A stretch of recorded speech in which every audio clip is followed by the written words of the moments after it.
Saya akan tunjukkan beberapa bagian dari Alkitab tentang doa. Lalu nanti khususnya para hamba Tuhan, saudara-saudara, memeriksa kira-kira doa-doa kita selama ini sudah cocok nggak dengan yang Alkitab ajarkan.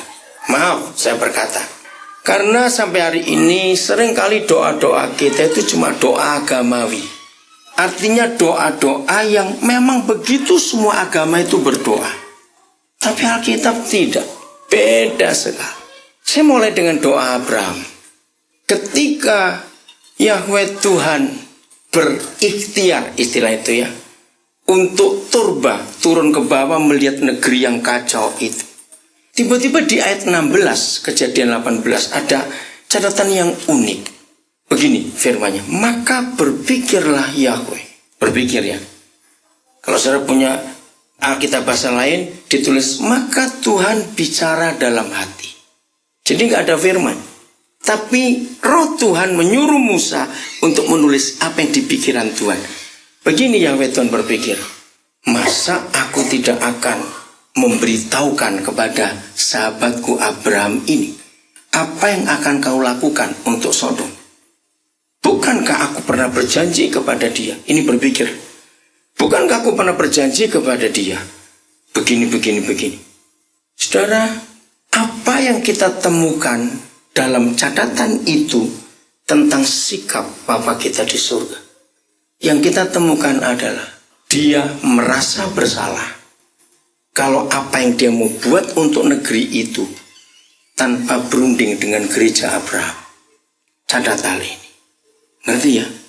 Setelah itu baru ada ayat, maka berfirmanlah Yahweh kepada Abraham. Begitu firman itu disampaikan, lalu ada catatan penting. Selesai berfirman, ditulis begini, maka orang-orang itu, kenapa orang-orang? Karena bertiga bukan? Yahweh dengan 2 malaikat melanjutkan perjalanan ke arah Sodom. Lalu yang menarik, ya nanti saudara baca, Abraham berdiri di depan Tuhan seperti menghalangi. Lalu kita ingat kisah itu mulai terjadi tawar-menawar, bargain. Kalau kita pakai bahasa pengadilan, appeal. Saudara, luar biasa. Karena tawaran yang diajukan oleh Abraham tidak memenuhi kuota, terpaksa hukuman diberlakukan. Lalu saudara lari ke pasal 19. Menarik lagi.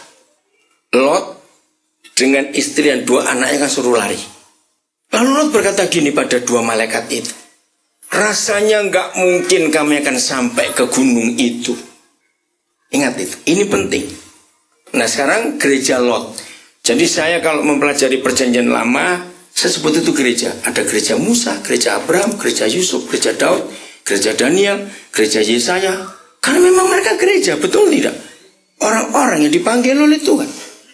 Lalu Lot menawar, boleh nggak kami lari ke kota di depan kami? Kota itu kecil. Masih ingat kota itu namanya apa, kampung itu? Soar. Nah menarik saudara, ada kalimat ini. Yahweh Tuhan mengizinkan lewat malaikat, boleh kamu lari ke situ. Karena engkau ada di situ, maka kota itu selamat. Nah kalau kita membaca kalimat itu, berarti sebetulnya kota itu termasuk yang dihukum atau tidak? Jawab, termasuk yang dihukum atau tidak? Jelas. Nah, terus saya hitung 4 orang menyelamatkan satu kota yang jumlahnya kita nggak tahu. Kalau kita mau main angka, saudara lari ke Kisah Rasul 27. Ketika Paulus sebagai narapidana, ingat, dibawa ke Roma untuk banding ke Kaisar. Lalu perjalanan mereka naik kapal, ngalami apa? Masih ingat ngalami apa? Masalah besar. Ada satu tulisan, ditulis begini, malam ke-14, pasti 2 minggu, baik matahari maupun bintang bulan kami tidak lihat. Kalau saudara nggak pernah naik kapal, baca itu nggak akan ngerti. Saya yang sering naik kapal, ampun sudah. Jangan bilang 14 malam, berapa jam kena ombak, ampun sudah. 14 malam. Tidak lihat matahari, nggak lihat bulan bintang. Lalu satu ayat di pasal itu berkata, sampaikan kepada mereka Paulus, seluruh orang di kapal ini akan selamat karena engkau. Lalu satu ayat lagi di pasal 27 ditulis jumlah mereka yang di atas kapal itu 276 orang bersama Paulus. Nah, saya coba pakai angka. Berarti kuota surga itu satu orang benar itu bisa menyelamatkan 275 orang. Saudara, kita lari lagi. Dalam kisah Keluaran pasal 32. Itu murka, bukan cuma marah. Yahweh Tuhan murka. Masih ingat? Waktu itu lagi asik-asiknya Musa sedang diskusi dengan Bapa di surga. Disitulah 10 hukum diberikan. Tiba-tiba Musa dikagetkan. Musa turun. Kenapa? Lihat bangsamu. Aneh. Kalau kita baca di Keluaran pasal 3. Ketika pertama kali Yahweh Tuhan menjumpai Musa untuk pergi kembali ke Mesir, maka ada 4 kali Yahweh berkata, Israel itu anakku, anakku yang sulung. Di Keluaran 20 dikatakan mereka itu umatku dan bangsa pilihanku. Tiba-tiba berubah bangsamu Musa. Ngerti nggak artinya? Yahweh Tuhan marah habis-habis. Lalu ada satu kata. Nanti pulang baca Keluaran 32. Oleh sebab itu Musa, biarkanlah aku, supaya murkaku bangkit atas mereka. Dan aku akan kubunuh mereka semua. Tapi engkau Musa, akan kujadikan bangsa baru. Saya sering diskusi dengan beberapa teman. Untung Musa bukan orang Indonesia. Loh, apa urusannya? Saudara dengarkan. Orang Indonesia itu aji-aji mumpung. Dikit-dikit mumpung sel, mumpung apa mumpung semuanya. Nah, lihat pernyataan itu.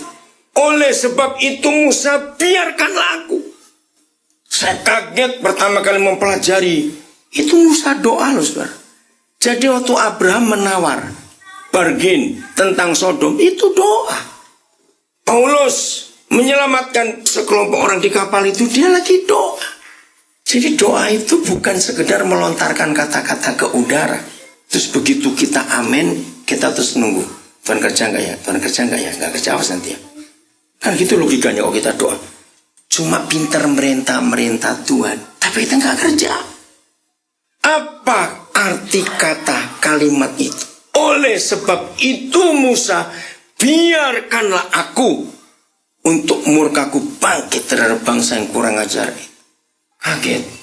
Pencipta alam semesta minta izin kepada gereja Musa. Biarkanlah aku. Gereja itu kalau saya hitung hierarki, semua ketua sinode itu adalah kedutaan besar.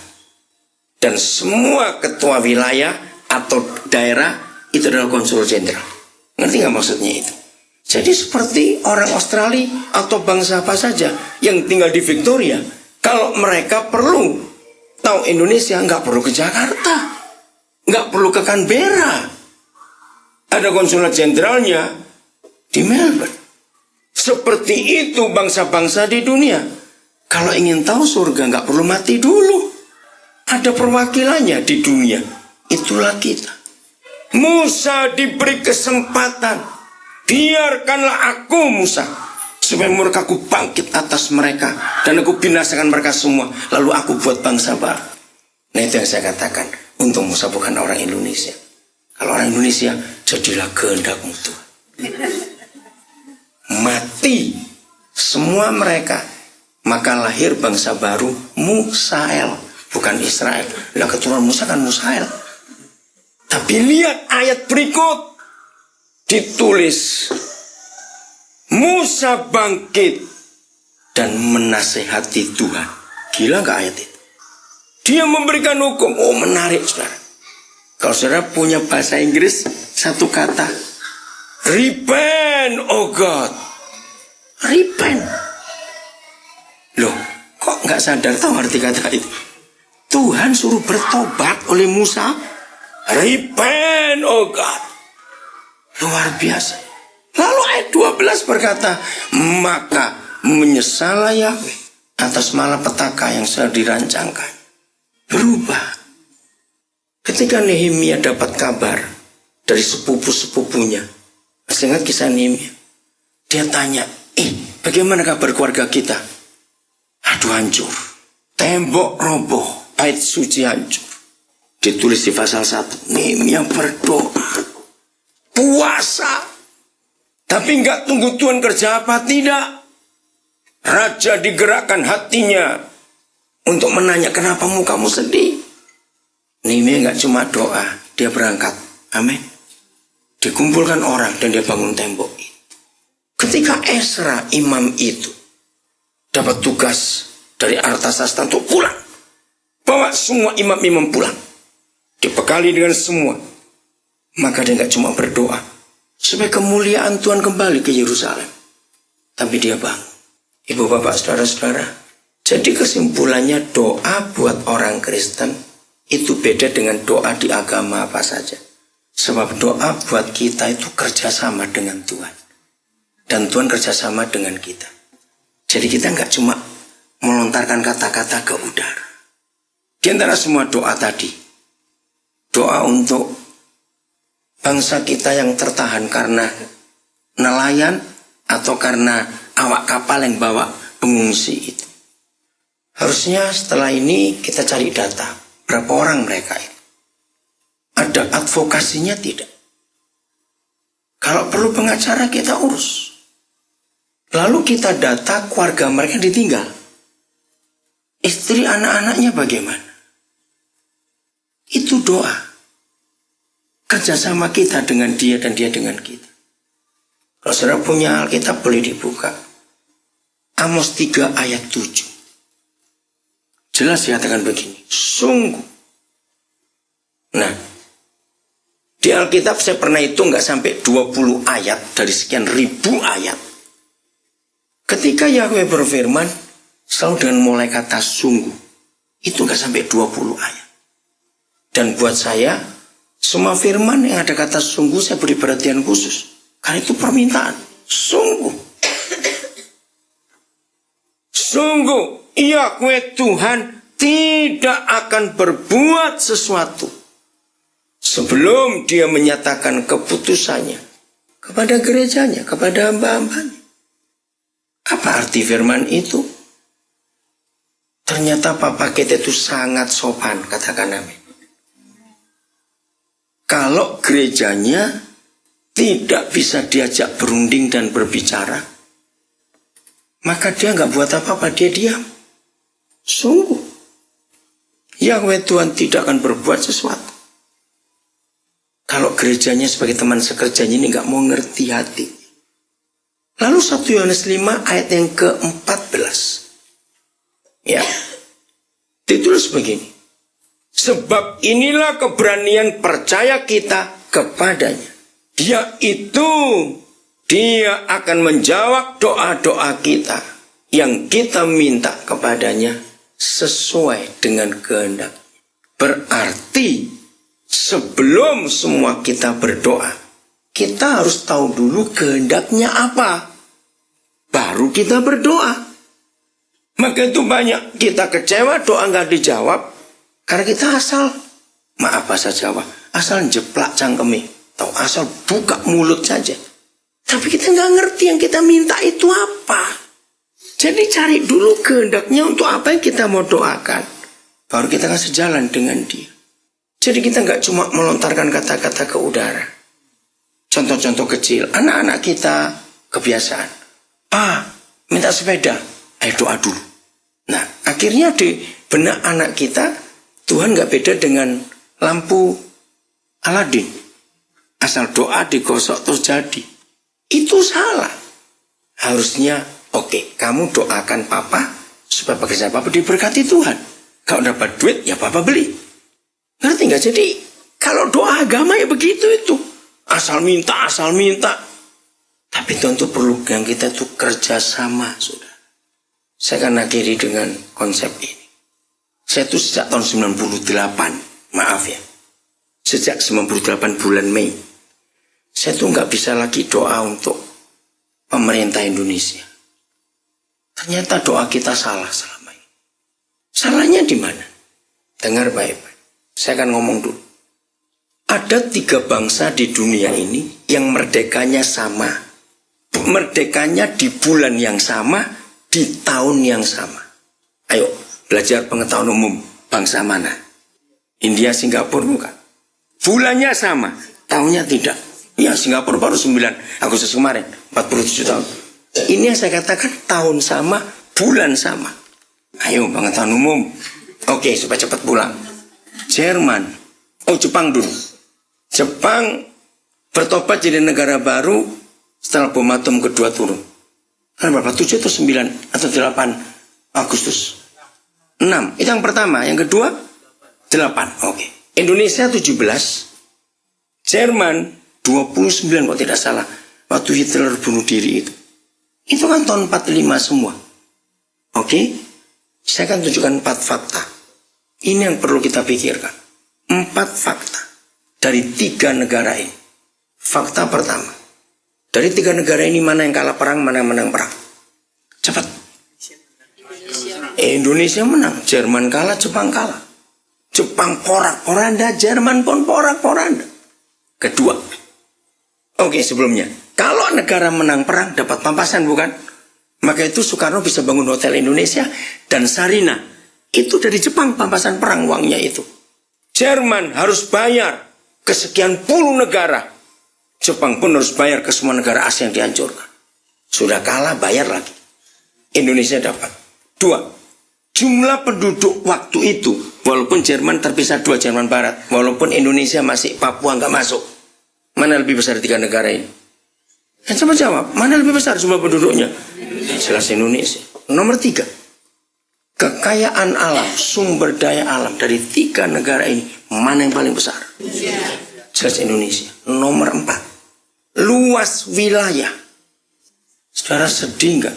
4-4-nya menang kita semua. Sejarah mencatat Jepang dan Jerman bangkit di tahun yang sama, 61.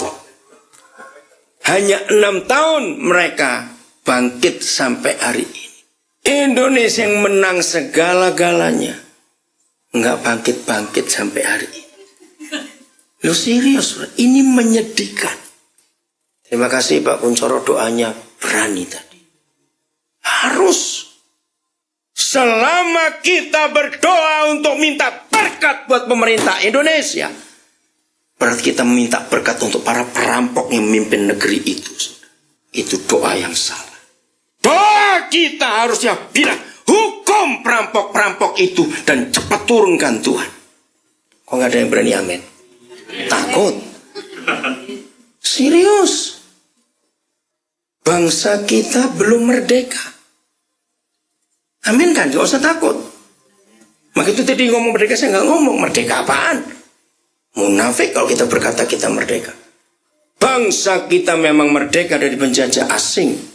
Tapi bangsa kita sedang dijajah oleh pemerintahnya sendiri. Mau doa apa? Lihat kasus wali kota Bogor. Itu satu-satunya di dunia. Mahkamah Agung dilawan. Dan pemerintah diam. Coba bayangkan. Anak-anak saya belajar politik. Mereka cerita kepada saya. Negara itu seperti rumah. Sekecil apapun rumah tetap punya pilar, punya tiang. Nah, tiang utama sebuah rumah itu keadilan. Nah, sejak Mei 98 sampai hari ini, tiang keadilan itu roboh di Indonesia. Indonesia menjadi satu-satunya negara di dunia di mana jaksa dan hakim duduk di kursi terdakwa. Mati kita sudah. Nggak lucu. Kalau jaksanya dan hakimnya pun duduk di kursi terdakwa, lalu kita mau minta keadilan ke siapa? Jadi sebetulnya sejak Mei 98, NKRI itu sudah tidak ada. Karena sudah roboh negara itu. Karena tiang utamanya roh. Jaksa-jaksa Kristen disuap. Jaksa Urip itu Kristen loh saudara. Yang disuap Atalia 600.000 US cash. Gila betul itu. Itu Kristen jaksa Urip. Ingat Hakim Esther yang di daerah Bekasi. Namanya Susah Esther. Hakim Kristen. Sirus itu Kristen. Sirus Sinaga. Gaius itu Kristen. Bayangkan. Ini yang sedih saudara. 67 tahun. Bulan Juni yang lalu bersama istri saya. Kami diundang khotbah di gereja Suriname. Istri saya tertawa. Karena lagu-lagunya semua bahasa Jawa. Bahasa Jawa. Diterjemahkan ke bahasa Belanda. Keren bukan? Nah yang saya kagum. Mereka masih fasih bahasa Jawa sampai hari ini.